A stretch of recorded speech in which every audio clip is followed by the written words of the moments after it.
এবার দেখবো আমরা ফোর্সড অসিলেশন কাকে বলে এবং রেজোনেন্স কাকে বলে।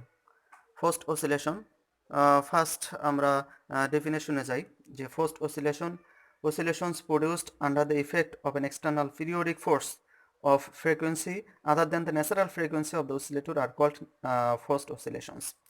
ফার্স্ট এখানে আমাদের জানতে হবে যে ন্যাচারাল ফ্রিকোয়েন্সি আসলে আমাদের কি। ন্যাচারাল ফ্রিকোয়েন্সি হচ্ছে যে কোনো অবজেক্টের, কঠিন অবজেক্টের একটা ফ্রিকোয়েন্সি থাকে, অর্থাৎ সে তার নিজস্ব একটা ফ্রিকোয়েন্সিতে সে দুলতে থাকে। এই যে নিজস্ব ফ্রিকোয়েন্সি একে বলা হয় ন্যাচারাল ফ্রিকোয়েন্সি। এখন ওই অবজেক্টটাকে, কোনো একটা অবজেক্ট ন্যাচারাল ফ্রিকোয়েন্সিতে অসিলেট করতেছে, এখন এই অবজেক্টটার তাতে যদি আর কোনো ফ্রিকোয়েন্সি তাকে অ্যাট্রাক্ট করে বা আর কোনো ফ্রিকোয়েন্সি তাকে মানে ইম্পোজ করে, তখন তখন সেটা হচ্ছে ফোর্সড অসিলেশনে ভাইব্রেট করতে থাকে। অর্থাৎ এখানে বলা আছে যে যে অসিলেশনটা প্রডিউস হবে কিসে, an external periodic force of frequency other than the natural frequency of the oscillator. অর্থাৎ যে কোনো একটা ফ্রিকোয়েন্সি যে ফ্রিকোয়েন্সিতে অসিলেট করতেছে তার বাইরে অন্য কোনো ফ্রিকোয়েন্সি যদি অন্য কোনো ফ্রিকোয়েন্সির প্রভাবে ওর ফ্রিকোয়েন্সি বেড়ে যাবে, এই যে বেড়ে যাচ্ছে একে বলা হয় হচ্ছে ফোর্সড অসিলেশন। তো এক্সপ্লেনেশনে যাই। তো ফার্স্ট এক্সপ্লেনেশনে আমি এখানে চারটা অসিলেটর নিয়েছি, এ বি সি ডি, যেখানে এ এবং সি এর লেন্থ সেম, বি এবং ডি এর লেন্থ আলাদা আলাদা। এখন আমি যদি এ অসিলেটরটাকে অসিলেট করতে দেই, এই অসিলেটরটাকে যদি অসিলেট করি বা ভাইব্রেশন সৃষ্টি করি, তাহলে কি হবে যে এ এবং সি অর্থাৎ চারটা অসিলেটরই অসিলেট করতে থাকবে এবং সেটা অবশ্যই একটা এমটি স্পেসে এটা অসিলেট করতে থাকবে। এখন আমাদের দেখা যাচ্ছে কোনটা কি পরিমাণ ভাইব্রেট করতে থাকবে বা অসিলেশন দিতে থাকবে। এ এবং সি এর লেন্থ সেম হওয়ার কারণে এরা রেজোনেন্সে আপতিত হবে। রেজোনেন্স কি আমরা পরে ব্যাখ্যা করব। রেজোনেন্সে আপতিত হওয়ার পর তারা ম্যাক্সিমাম ফ্রিকোয়েন্সিতে অসিলেট করতে থাকবে।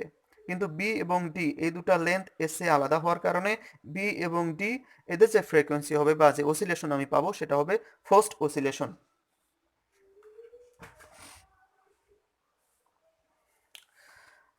এরপর আসি আমরা রেজোনেন্স।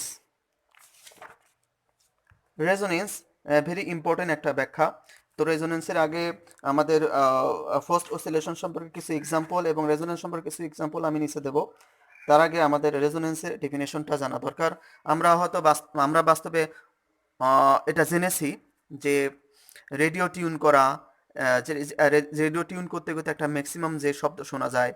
এরপর হচ্ছে আমাদের ল্যাবে একটা আছে যেটা হচ্ছে এয়ার মলিকুল, অর্থাৎ টিউনিং ফর্কের ফ্রিকোয়েন্সি এবং এয়ার মলিকুলের ফ্রিকোয়েন্সি এর সেম অবস্থায় এনে ভেলোসিটি ইন এয়ার নির্ণয় করা হয়, velocity of sound in air নির্ণয় করা হয়। এরপরে আমরা জানি সেনাবাহিনী যখন মার্চ করে তখন তাদেরকে স্টেপ ভাঙতে বলা হয়। মার্চ করতে করতে যখন কোনো ব্রিজের উপরে যায় তখন তাদেরকে স্টেপ ব্রেক করতে বলা হয়, মানে হচ্ছে তাদের আলাদা আলাদা লাইনে যেতে বলা হয়, একটা একটা বা দুটা করে লাইন যেতে বলা হয়। এর কারণ হচ্ছে ব্রিজের নিজস্ব একটা ন্যাচারাল ফ্রিকোয়েন্সি আছে। এই ফ্রিকোয়েন্সির উপর যদি আরেকটা ফ্রিকোয়েন্সি আপতিত হয়, অর্থাৎ সেনাবাহিনীদের পায়ের যে ফ্রিকোয়েন্সি, এই ফ্রিকোয়েন্সি এবং ব্রিজের ফ্রিকোয়েন্সি যখন সেম অবস্থানে আসবে তখন ব্রিজটা ম্যাক্সিমাম ভেলোসিটিতে দুলতে থাকবে, অর্থাৎ অসিলেট করতে থাকবে। তো ম্যাক্সিমাম ফ্রিকোয়েন্সিতে যখন দুলতে থাকে তখন ব্রিজটা ভাঙার সম্ভাবনা থাকে, এই কারণে মূলত স্টেপ ব্রেক করতে বলা হয়। তাহলে এই যে ফ্রিকোয়েন্সি দুটো সেম হয়ে গেল, এটা একটা রেজোনেন্সের উদাহরণ। তো আমি ডেফিনেশনে যাই। Resonance, the increase in amplitude when the driving force is close to the natural frequency of the oscillation is called resonance. অর্থাৎ কোনো একটা অবজেক্ট, কোনো একটা পার্টিকেল ন্যাচারাল ফ্রিকোয়েন্সিতে অসিলেট করতেছে। সে একটা অবজেক্ট এরকম ন্যাচারাল ফ্রিকোয়েন্সিতে অসিলেট করতেছে, এখন তার উপর যদি আর কোনো ফ্রিকোয়েন্সি, সে বড় বা কম ছোট হতে পারে, সমস্যা নেই, আর কোনো ফ্রিকোয়েন্সি যদি ওর উপরে আপতিত হয়, ফোর্সড করতে চায়, তাহলে কোনো একটা সময়ে তারা সেম ফ্রিকোয়েন্সি ক্রিয়েট করবে, অর্থাৎ কোনো একটা সময়ে তাদের ফ্রিকোয়েন্সি সেম হয়ে যাবে। তো যখনই এদের ফ্রিকোয়েন্সি সেম হয়ে যাবে তখন তারা ম্যাক্সিমাম অ্যামপ্লিটিউড ক্রিয়েট করবে। এই যে এই ঘটনাকে বলা হয় রেজোনেন্স। ম্যাক্সিমাম অ্যামপ্লিটিউড যে ক্রিয়েট করতেছে, এই দুটা আলাদা আলাদা ফ্রিকোয়েন্সি একটা সেম ফ্রিকোয়েন্সিতে সেম ফ্রিকোয়েন্সিতে আসার পর তারা ম্যাক্সিমাম অ্যামপ্লিটিউড দিচ্ছে। এই ম্যাক্সিমাম অ্যামপ্লিটিউড সৃষ্টির যে ঘটনা তাকে বলা হয় রেজোনেন্স।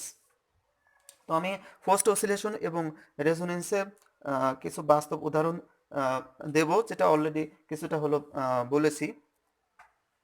যেমন সে এখানে আহ, এখানে দুটা হলো সিলিন্ডার, দুটা হলো বাক্স আছে, হলো বক্স আছে। এই হলো বক্সের মাঝে এয়ার আছে। হলো বক্সের মাঝেও হলো বক্স বলতে এক প্রান্ত এদের হলো হলো থাকবে, খোলা থাকবে, আর তিন প্রান্ত বন্ধ থাকবে বক্সগুলোর। এখন এদের মধ্যে এয়ার আছে এবং সামনে এদের দুইটার মধ্যেও এয়ার আছে। এখন এখানে একটা ফ্রিকোয়েন্সি, আমি টিউনিং ফর্ক এখানে একটা নিলাম, এখানে এই টিউনিং ফর্কটাকে আমি যদি আঘাত করে এই টেবিলের উপর রাখি বা এই বক্সটার উপর রাখি, তাহলে এ ভাইব্রেট করতে থাকবে, অর্থাৎ এর যে মধ্যে যে এয়ার মলিকুলগুলো আছে সেগুলো ভাইব্রেট করতে থাকবে। এই ভাইব্রেশনটা হলো সিলিন্ডার হলো প্রান্তের মধ্য দিয়ে আম, অপর অপর বক্সে চলে যাবে, অপর বক্সের এয়ারগুলোকে ভাইব্রেট করতে বাধ্য করবে, এবং এই ভাইব্রেশনের কারণে এখানে একটা টিউনিং ফর্ক যেটা রাখা আছে সেটাও ভাইব্রেট করতে থাকবে। অর্থাৎ আহ, এটা হচ্ছে মানে এর প্রভাবে এর ফ্রিকোয়েন্সি ক্রিয়েট হওয়া বা ওর অসিলেশন হওয়া, একে মূলত বলা হয় ফোর্সড অসিলেশন। তাহলে নাম্বার ওয়ান হচ্ছে ফোর্সড অসিলেশনের example, forced oscillation. Number one হচ্ছে ফোর্সড অসিলেশনের এক্সাম্পল। আমি যদি নাম্বার টুতে যাই, আমি বাস্তব এটা ডিপার্টমেন্টে এসে পরীক্ষা করে দেখতে পারো তোমরা, যে একটা টিউনিং ফর্ককে আমি যদি তাকে আঘাত করে তাকে হাতুড়ি দ্বারা আঘাত করে যদি তাকে ভাইব্রেট করি এবং সেই ভাইব্রেটিং টিউনিং ফর্কটা যদি টেবিলের ওপর রাখি, আমাদের সামনে যে টেবিল আছে এই টেবিলের সামনে যদি রাখি, তাহলে দেখা যাচ্ছে যে এক সময় এরকম আঘাত করতে করতে এক সময় ম্যাক্সিমাম শব্দ শোনা যাবে, যার উপরে আর শব্দ শোনা যাবে না। তখন কি বুঝবো আমরা, যে টিউনিং ফর্কের একটা নিজস্ব ফ্রিকোয়েন্সি যেটা টিউনিং ফর্কের গায়ে লেখা থাকে, সেই টিউনিং ফর্কের ফ্রিকোয়েন্সি এবং আহ, যে টেবিলে আমি আঘাত করতেছি তার ফ্রিকোয়েন্সি আলাদা আলাদা নর্মালি থাকে। তো এদের ফ্রিকোয়েন্সি যখন একটা সেম লেভেলে আসে তখন ম্যাক্সিমাম শব্দটা আমরা শুনতে পাই। এটা আমি টিউনিং ফর্ক ছাড়া অন্য কোনো আম, বস্তু দ্বারা যদি আমার সামনে যে টেবিল আছে সেই টেবিলকে আঘাত করি, তাহলেও ম্যাক্সিমাম একটা শব্দ শোনা যাবে। তো ম্যাক্সিমাম শব্দ শোনার ঘটনাটা কি বলা হচ্ছে রেজোনেন্স, অর্থাৎ সেটা রেজোনেন্স অবস্থায় গেছে, তাদের ফ্রিকোয়েন্সি দুটো সেম হয়ে গেছে, যে ফ্রিকোয়েন্সি দুটো দ্বারা আমি আঘাত করতেছি যে অবজেক্ট দুটো। এতে গেল রেজোনেন্সের উদাহরণ। তাহলে vibrating a tuning fork and place it on a table, vibrating vibrating a tuning fork, vibrating a tuning fork and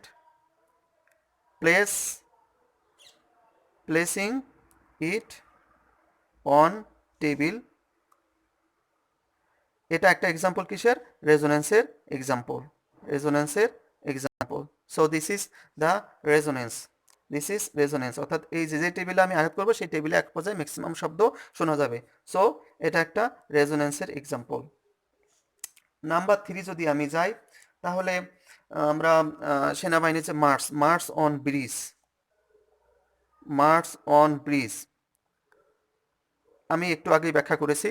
সেনাবাহিনীরা যখন যায় তখন যদি তারা নর্মাল রাস্তায় যেভাবে যাচ্ছে কয়েকটা লাইন হয়ে মার্চ করতেছে, একসাথে পা ফেলতেছে, এই পা ফেলায় যদি এই কয়েকটা লাইন সরাসরি মানে ব্রিজে ওঠে এবং ব্রিজে ওই পা ফেলতে থাকে, তাহলে ব্রিজটার নিজস্ব ফ্রিকোয়েন্সি এবং এদের এদের নিজস্ব ফ্রিকোয়েন্সির দুটা মিলিত হয়ে একটা পর্যায়ে সেম ফ্রিকোয়েন্সিতে মিলিত হবে এবং ব্রিজটা ম্যাক্সিমাম অ্যামপ্লিটিউডে দুলতে থাকবে, ফলে ব্রিজটা ভাঙার সম্ভাবনা থাকে।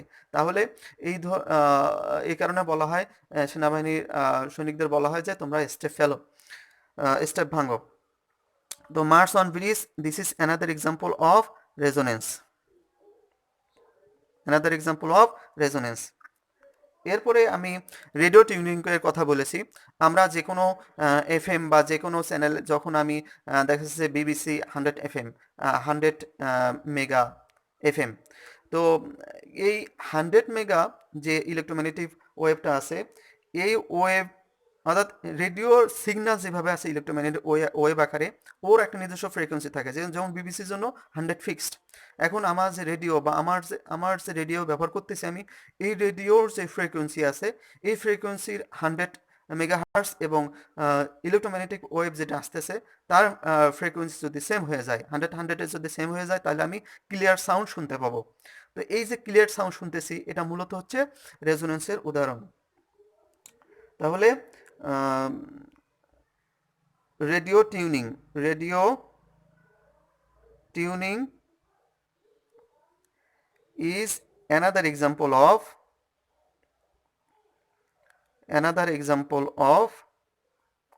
resonance. ফাইভ, আমি ফাইভ অ্যান্ড লাস্ট বলতেছি যে আমরা আমাদের ল্যাবে একটা আছে যে velocity of sound in air নির্ণয় করা হয় হচ্ছে বাই রেজোনেন্স টিউব। তো রেজোনেন্স টিউবে মূলত আমরা একটা প্র্যাকটিক্যালে যখন দেখবো তখন বাস্তবে বুঝবো। তো রেজোনেন্স টিউবে কি হয়, আমি যে টিউনিং ফর্ক দ্বারা ফ্রিকোয়েন্সি ক্রিয়েট করি, ভাইব্রেশন ক্রিয়েট করি, এই ভাইব্রেশনটা একটা রেজোনেন্স টিউব আছে, এই টিউবের মধ্যে আহ, কিছু এয়ার মলিকুল আছে, এই এয়ার মলিকুলগুলোকে ভাইব্রেট করি।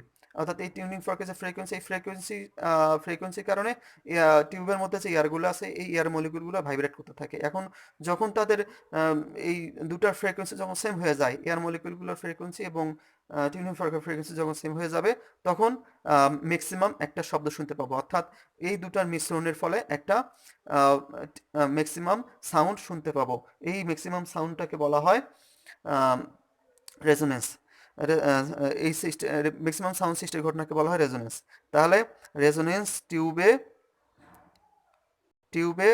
রেজোনেন্স ঘটে, রেজোনেন্স টিউবে রেজোনেন্স আমরা পাবো।